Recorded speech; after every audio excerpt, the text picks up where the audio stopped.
હવે વિવર્તન સલાકા જે છે એ વ્યતિકરણ સલાકાથી સહેજ જુદો હોય. આપણે એનું ડિસ્કશન કરી ચૂક્યા છે કે ભાઈ વિવર્તન સલાકાઓ કેવી રીતે મળે. તો જો મધ્યસ્થ સલાકા જે છે તે સૌથી વધારે પ્રકાશિત હોય, એટલે તીવ્રતાનો જે આલેખ ડ્રો કરેલો છે એમાં એની તીવ્રતા વધારે બતાવે છે. ત્યાર પછી આની આ જે છે એ પ્રથમ અધિકતમ છે, એટલે એની તીવ્રતા આના કરતા ઓછી. આ પ્રથમ ન્યૂનતમ છે, એટલે કે આના કમ્પેરિઝનમાં આની, કારણ કે અહીંયા આપણે જોઈ ગયા કે પ્રથમ ન્યૂનતમની અંદર માત્ર એક જ એવી સલાકાઓ મળે આપણને, અથવા એક જ તરંગ એવો મળે કે જે સહાયક વ્યતિકરણ કરે. બાકી 99.9999% જે છે એ તો વિનાશક વ્યતિકરણ કરે. આ પ્રથમ અધિકતમ, એટલે આના કરતા અહીંયા પેલો વિસ્તાર આવતો હતો, યાદ હોય તો, એટલે તમે એ થોડું જોઈ લેજો. એટલે આના કરતા આની તીવ્રતા ઓછી, એના કરતા આની તીવ્રતા ઓછી. આ પ્રથમ અધિકતમ, આ દ્વિતીય અધિકતમ, આ પ્રથમ ન્યૂનતમ, આ દ્વિતીય ન્યૂનતમ, આ મધ્યસ્થ અધિકતમ. બરાબર છે. તીવ્રતાઓની સાથે સાથે આપણે અત્યારે મેથેમેટિકલી પ્રૂફ બી કરવાના છે કે મધ્યસ્થ સલાકાની પહોળાઈ જે છે આ પ્રથમ અધિકતમ, આ દ્વિતીય અધિકતમ બીજા અધિકતમોની પહોળાઈ કરતા બમણી આવે. બરાબર. બાકીની બધા અધિકતમોની પહોળાઈ એક સરખી આવે.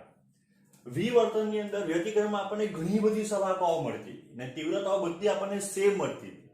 અહીંયા તીવ્રતા જે છે એ ફટાફટ, અથવા આપણે જોઈએ તો આની જો તીવ્રતા જે છે મધ્યસ્થ અધિકતમની I0 હોય તો પ્રથમ અધિકતમની તીવ્રતા જે છે એ I0/21, દ્વિતીય અધિકતમની તીવ્રતા I0/61, એના પછી I0/121. એટલી ઝડપથી ઘટવા માંડે, એટલે કે આપણને 3-4 સલાકાઓ મળે પછી આપણને જે છે એમ કહી શકાય કે સલાકાઓ લગભગ નહીં મળે. આપણને માત્ર 2 કે 3 જ અધિકતમ મળે. મધ્યસ્થ અધિકતમ, પ્રથમ, દ્વિતીય, લગભગ તૃતીય, પછી તો મળે જ નહીં, કારણ કે તીવ્રતા બહુ જે છે એ ઝડપથી જે છે ઓછી થઈ જાય. બરાબર. આપણી પાસે સૂત્ર છે વિવર્તન d sin θ = n લેમ્બડા. એટલે આપણે કહી શકાય કે ભાઈ sin θ = n λ/d. તો અહીંયા તમારું જો આવવાનું એ λ/d. n બરાબર 0 મૂકો એટલે આ મધ્યસ્થ અધિકતમ, n બરાબર 1 મૂકો એટલે પ્રથમ ન્યૂનતમ, n બરાબર 2 મૂકો એટલે દ્વિતીય ન્યૂનતમ, n બરાબર 3 મૂકો 3 λ/, તૃતીય ન્યૂનતમ. બીજી બાજુ λ/d, 2 λ/d, અહીંયા ન્યૂનતમ હતા 3 ત્રીજું તો 3 λ/3. જો આ બાજુ પ્લસ આવશે તો આ બાજુ માઈનસ આવે, એમાં કંઈ નવું નથી. તો આ રીતના આપણને તીવ્રતાનો આલેખ અને સલાકાઓ જે છે એ મળે. વ્યતિકરણમાં સલાકાઓમાં આપણને બધી સલાકાઓ જે છે તે એક સરખી મળતી, તીવ્રતા બી, પહોળાઈ બી. જ્યારે વિવર્તનની અંદર મધ્યસ્થ સલાકાની તીવ્રતા સૌથી વધારે, એની પહોળાઈ બાકીના સલાકાઓની પહોળાઈ કરતા પણ ડબલ મળે, બમણી. એટલે આપણે પ્રૂફ કરીએ. બરાબર છે.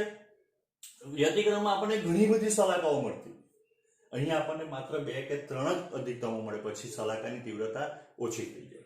એટલે વ્યતિકરણ સલાકા અને વિવર્તન સલાકામાં ડિફરન્સ આટલો છે. તો જોઈ લઈએ કે ભાઈ વ્યતિકરણ જે છે અને વિવર્તનનો તફાવત શું આવે. તો વ્યતિકરણ અને વિવર્તનનો તફાવતનો પહેલો મુદ્દો જે આવશે એ શું આવશે, તો પહેલો મુદ્દો એની વ્યાખ્યા બંને. બીજો મુદ્દો આવશે સલાકાની તીવ્રતા.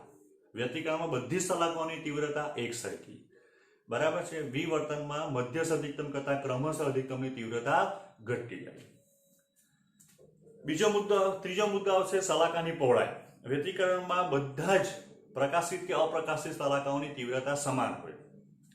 વિવર્તનમાં મધ્યસ્થ અધિકતમની પહોળાઈ બાકીના અધિકતમોની પહોળાઈ કરતા બમણી હોય. ચોથો મુદ્દો આવશે સલાકાઓ જે છે એ સલાકાઓનો પ્રકાર, અથવા સલાકાઓનો પ્રકાર લખી શકાય. વ્યતિકરણમાં અપ્રકાશિત સલાકાઓ સંપૂર્ણપણે અપ્રકાશિત હોય, જ્યારે વિવર્તનમાં ન્યૂનતમો સંપૂર્ણપણે પ્રકાશિત અથવા અપ્રકાશિત ન્યૂનતમો અથવા અપ્રકાશિત સલાકાઓ કે ન્યૂનતમ સંપૂર્ણપણે અપ્રકાશિત હોતા નથી. બરાબર છે. વ્યતિકરણની અંદર સલાકાઓનો અંતર, ક્રમિક સલાકાઓ વચ્ચેનું અંતર વ્યતિકરણમાં ક્રમિક અપ્રકાશિત કે ક્રમિક પ્રકાશિત સલાકાઓનું અંતર સમાન હોય. વિવર્તનની સલાકાઓમાં ક્રમિક પ્રકાશિત કે અધિકતમો કે ન્યૂનતમો વચ્ચેનું અંતર જુદું જુદું હોય. પછી એક મુદ્દો તમે આલેખનો બી દોરી શકો. તીવ્રતા વિરુદ્ધ પદ તફાવતનો આલેખ પેલામાં આપણે દોરેલો તો એનો બી તમે એક મુદ્દો બનાવી શકો. બોર્ડમાં પૂછાઈ ગયેલો સવાલ છે વ્યતિકરણ અને વિવર્તન. જો વ્યતિકરણ અને વિવર્તન પૂછાય બરાબર છે, તો આ બધું જ લખવાનું. પણ વ્યતિકરણ સલાહકાઓ અને વિવર્તન સલાહકાઓ શબ્દ પૂછાય તો વ્યાખ્યાનો મુદ્દો ગણી શકાય નહીં. પણ વ્યતિકરણ ને વિવર્તનનો સવાલ પૂછાય તફાવતનો, તેમાં વ્યાખ્યા ઇન્ક્લુડેડ કરી શકાય.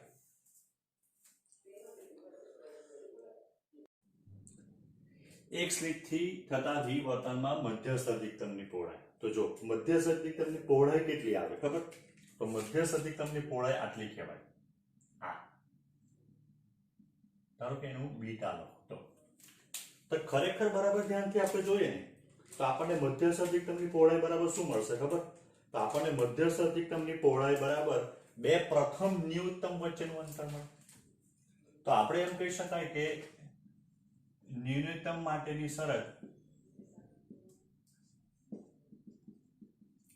d sin theta is equals to n lambda, જ્યાં n equals to 0 1 2 3. બરાબર છે. તો હવે આપણે કહી શકાય કે પ્રથમ ન્યૂનતમ માટે n equals to 1, તો d sin theta is equals to lambda. Therefore sin theta equals to lambda by d આપણને મળે. બરાબર છે. તો હવે આપણે જો ખૂણો નાનો હોય તો theta equals to lambda by d મળે. બરાબર. તો હવે આપણે એમ કહી શકાય કે therefore મધ્યસ્થ અધિકતમની પહેલા આપણને શું મળશે?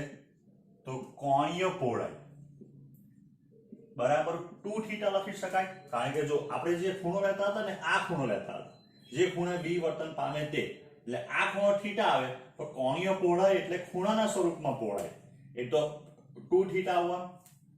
તો બરાબર 2 લેમ્બડા બાય d. હવે આ એની જો રેખીય પહોળાઈ હોય તો આપણે એમ કહી શકાય કે ભાઈ ખૂણો બરાબર ચાપ ભાગ્યા ત્રિજ્યા.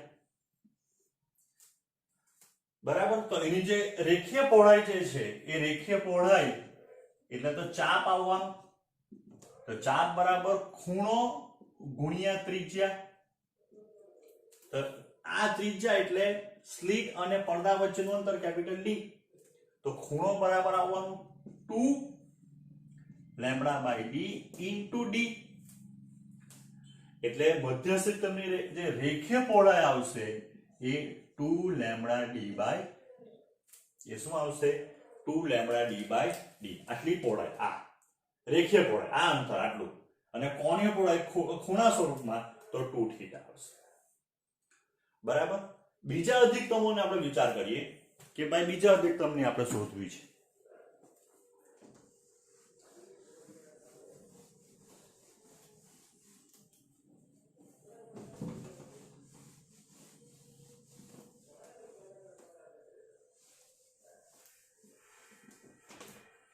ધારો કે મારે દ્વિતીય અધિકતમની અથવા પ્રથમ અધિકતમની શોધવી છે.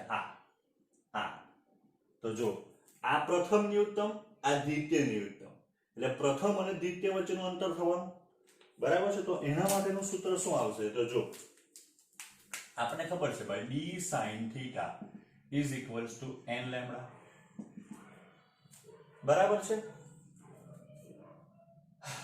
હવે પ્રથમ ન્યૂનતમ માટે theta equals to lambda by d, કારણ કે n બરાબર 1. દ્વિતીય ન્યૂનતમ માટે તો એ થીટા ડેશ બરાબર, તો અહીંયા દ્વિતીય માટે શું મૂકવું પડશે? 2 લેમ્બડા બાય d. ચાલો હવે આ બાજુ ધ્યાન આપો.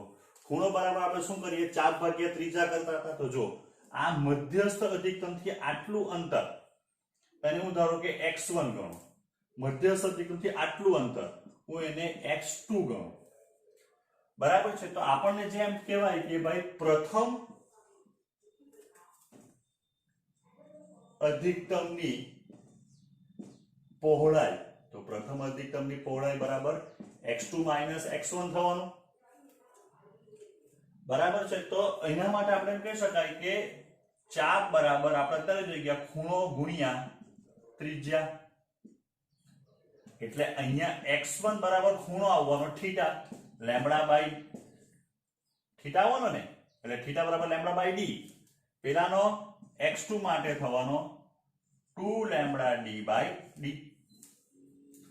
તો ધેરફોર આના માટે થવાનું 2 lambda D by D minus lambda D by D. તો આન્સર આવી ગયો લેમ્બડા ડી બાય ડી. બરાબર. આનો જે ખૂણો જે છે આના માટેનો ખૂણો આમ થવાનો, આ જેને આપણે અહીંયા કીધો થીટા ડેશ એમ. સમજ પડી? એટલે જો તમે કે મધ્યસ્થ અધિક્રમની પહોળાઈ આવતી ત્યાંની આગળ 2 લેમ્બડા ડી બાય ડી આવે, આની મધ્ય અધિક્રમની પહોળાઈ લેમ્બડા ડી બાય ડી. બરાબર. એટલે પેલા કરતા અડધી આવે, અથવા મધ્યસ્થ અધિક્રમની પહોળાઈ બાકીના અધિક્રમની પહોળાઈ કરતા કેવી મળે આપણને?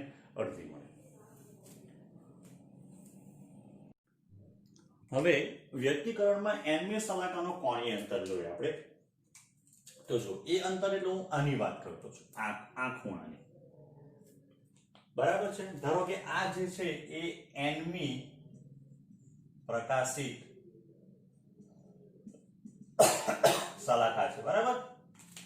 તો આપણે વ્યક્તિકરણમાં પ્રકાશિત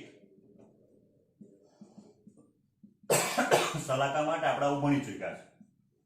xn d by d is equals to n lambda. આ જે ડિસ્ટન્સ આપણને મળતું હતું આને આપણે કહેતા હતા xn, મધ્યસ્થ પ્રકાશિત સલાકાથી nમી પ્રકાશિત સલાકાનું રેખીય અંતર. બરાબર છે. અહીંયા આપણે જો આ ડિસ્ટન્સ બતાવીએ તો આ ડિસ્ટન્સ થવાનું તમારું કેપિટલ D, સ્લિટથી અને પડદા વચ્ચેનું અંતર. તો હવે બરાબર તમે ધ્યાનથી જો તો ધ્યાનથી આપણે હવે એમ કહી શકાય કે xn બાય d જે આપણને મળે ને એ ચાપ ડિવાઇડેડ બાય ત્રિજ્યા થવાની. ચાપ ડિવાઇડેડ બાય ત્રિજ્યા is equals to theta બરાબર n લેમ્બડા બાય d. ને આ જ આપણે કહી શકાય આ શું છે? મધ્યસ્થ પ્રકાશિત સલાકાથી nમી પ્રકાશિત સલાકાનું કોણીય અંતર. બરાબર. ધ્યાનથી જોજો. આ તમને ચાપ મળવાનો, ચાપ ડિવાઇડેડ બાય ત્રિજ્યા એટલે ખૂણો આવે. તો n lambda D by D એટલે ધારો કે પ્રથમ પ્રકાશિત સલાકા તો લેમ્બડા બાય ડી, દ્વિતીય 2 લેમ્બડા બાય ડી. સમજ પડી ગઈ? ઓકે. સ્વાધ્યાય 10.7 યંગના એક પ્રયોગમાં મધ્યસ્થ અધિક્રમની સલાકાની કોણીય પહોળાઈ 2 મળે છે, 0.2. હવે આ સમગ્ર સાધનને ગોઠવણીને લેમ્બડા 4/3 વક્રી પવનવાળા પાણીમાં ડુબાડવામાં આવે તો મધ્યસ્થ અધિક્રમની સલાકાની નવી કોણીય પહોળાઈ કેટલી થાય? ઉપયોગમાં લીધેલા પ્રકાશની તરંગ લંબાઈ 600 નેનોમીટર છે, તથા સ્લિટ અને પડદા વચ્ચેનું અંતર 1 મીટર છે. જે અત્યારે આપણે ડિસ્કસ કરી ગયા તે જો વ્યક્તિકરણની અંદર આપણે જોઈ ગયા છે કે આ આપણને મધ્યસ્થ પ્રકાશી સલાકા આ રીતે મળે આપણને. બરાબર છે. આ જે ખૂણો આપણને મળ્યો એ થીટા. બરાબર છે. ખરેખર આ આખો 2 થીટા બરાબર 0.2 મળેલો છે. સ્લિટ અને પડદા વચ્ચેનું અંતર કેપિટલ ડી. બરાબર. તો હવે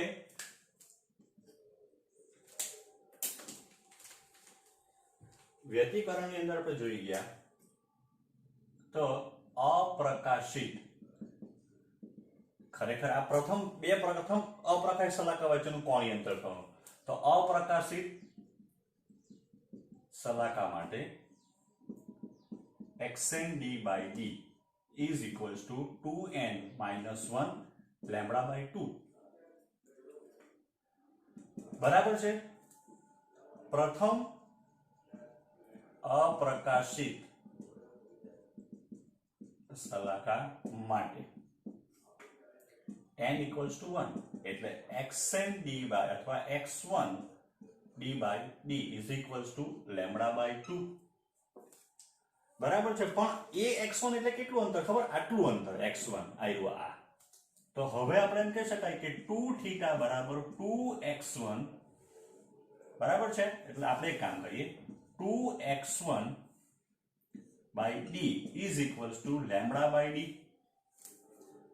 તો હવે આ જે આપણને મળવાનું 2θ, આ અડધો જો થીટા લખવામાં આવે તો સામે અહીંયા 4 ભાગ્યા ત્રિજ્યા થવાનું, એટલે x1 by d થઈ ગયું બરાબર lambda by d.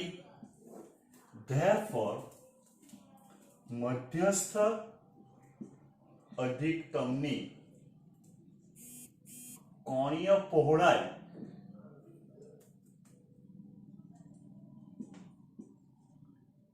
બરાબર લેમ્બડા બાય ડી અથવા બીટા પ્રોપોર્શનલ ટુ લેમ્બડા. બરાબર.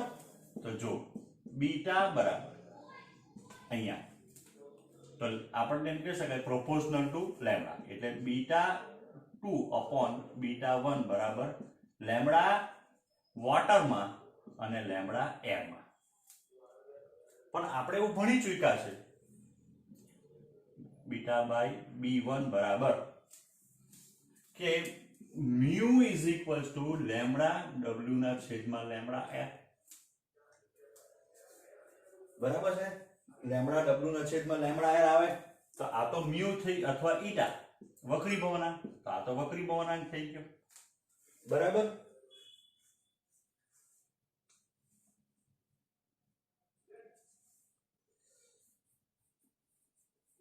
લેમ્બડા r ના છેદમાં લેમ્બડા w આવતું છે. હા, લેમ્બડા a ના છેદમાં લેમ્બડા w એટલે આ થઈ ગયો 1 upon ઈટા. એટલે હવે જો આપણે અહીંયા ગણતરી કરીએ તો બીટા 2 એટલે કે માં બીટા 1 ડિવાઇડેડ બાય ઈટા આ 0.2 ડિગ્રી છે ને આ 4 ના છેદમાં 3 એટલે 0.15 અંશ. બરાબર. દેખાતું નથી.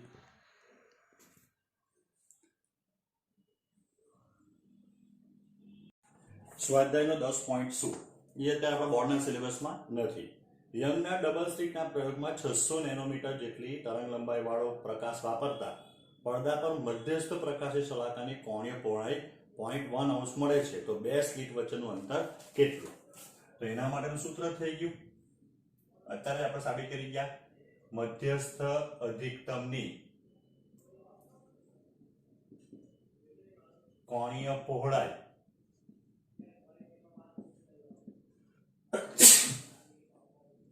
બરાબર લેમ્બડા બાય ડી. બરાબર છે. તો કોણીય પહોળાઈને ધારો કે આપણે થીટા ગણીએ તો ડી બરાબર આપણને સ્લિટની પહોળાઈ પૂછેલી છે. સ્લિટ બે સ્લિટ વચ્ચેનું અંતર કેટલું? Lambda 600 into 10⁻⁹. હવે થીટા આપણને આપેલો છે 0.1 ડિગ્રી. બરાબર છે.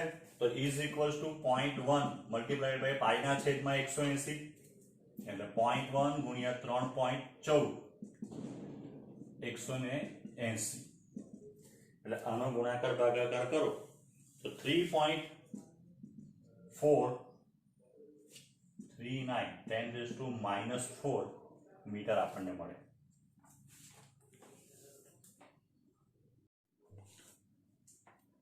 સ્વાધ્યાયનો 10.19 એ પણ બોર્ડના સિલેબસમાં નથી.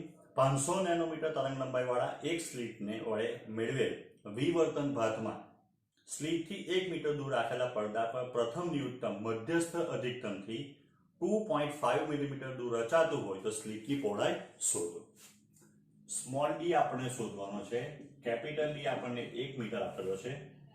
બરાબર છે. લેમ્બડા આપણને 500 into 10⁻⁹ મીટર આપેલું છે.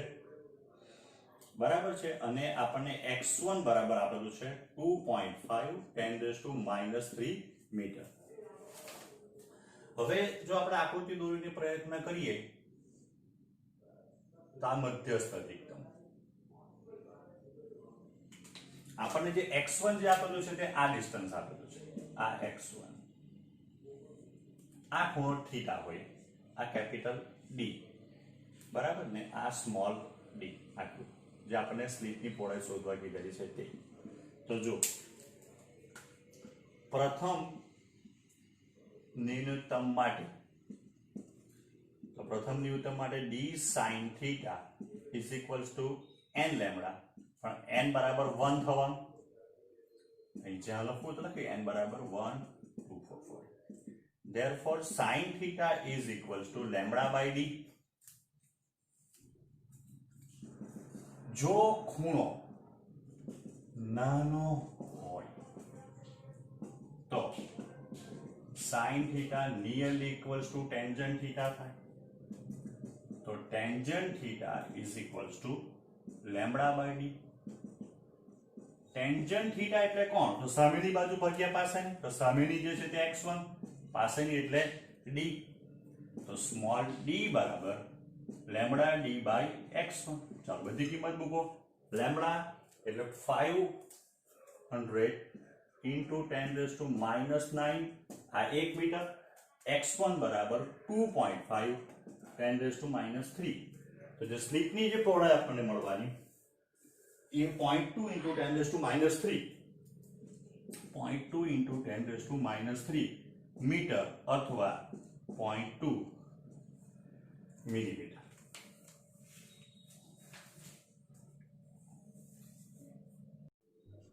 ઉદાહરણ 10.5 ઇમ્પોર્ટન્ટ છે. ઉદાહરણ 3 ના અંદર ડેટા લેવાના છે. ઉદાહરણ 3 માં સમાન પહોળાઈની બે સ્લિટનો ઉપયોગ લીધેલ પૈકી એક સ્લિટથી મળતી વિવર્તન ભાગમાં મધ્યસ્થની પહોળાઈમાં બે સ્લિટનો ઉપયોગ વખતે વ્યતિકરણ ભાગમાં 10 પ્રકાશ સલાખાઓ રચાય તો દરેક સ્લિટની પહોળાઈ કેટલી?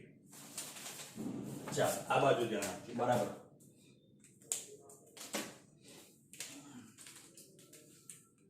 જ્યારે આપણને એમ કીધેલું છે કે માની લો કે આ વિવર્તન છે, આ રેડ કલરથી દોર્યું એ જ્યારે વિવર્તન થાય, બરાબર છે, કે જ્યારે એક સ્લિટની પહોળાઈ આ એક સ્લિટની પહોળાઈ a હોય ને એ જ આપણે શોધવાનું છે દરેક સ્લિટની.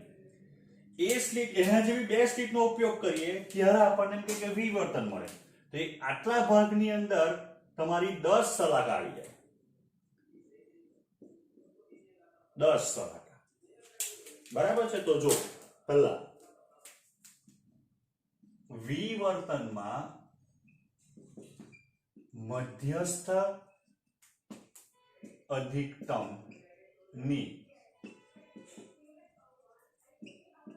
રેખીય પહોળાઈ, ધારો કે હું x1 ગણું તો આપણે આજે સાબિત કરી કે 2 લેમ્બડા બાય a થઈ ગયું. એક સ્લિટની પહોળાઈ a છે. ચાલો હવે વ્યતિકરણમાં બે ક્રમિક સ્લિટ અથવા સ્લિટની પહોળાઈ અથવા વ્યતિકરણમાં સલાકાની પહોળાઈ બરાબર લેમ્બડા d બાય d. તો ધેરફોર n બરાબર 10 સલાકા o બરાબર. n બરાબર એક સલાકાની પહોળાઈ કેટલી આવે? તો લેમ્બડા d બાય d. એવી કેટલી સલાકાઓ કીધેલ છે? 10 સલાકાઓ. તો n સલાકાઓ વચ્ચેનું અંતર x2 બરાબર n lambda d by d. તો આપણને તેમ કીધું છે કે x1 બરાબર x2 છે. જેટલું આ મધ્યસ્થ અધિકતમની પહોળાઈ છે વિવર્તનમાં, વ્યતિકરણમાં એટલી કેટલી આવી જાય? 10 સલાકાઓ આવી જતી છે. તો therefore 2 lambda d by a is equals to n lambda d by d. એવડું d. એટલે 2 by a is equals to n by d.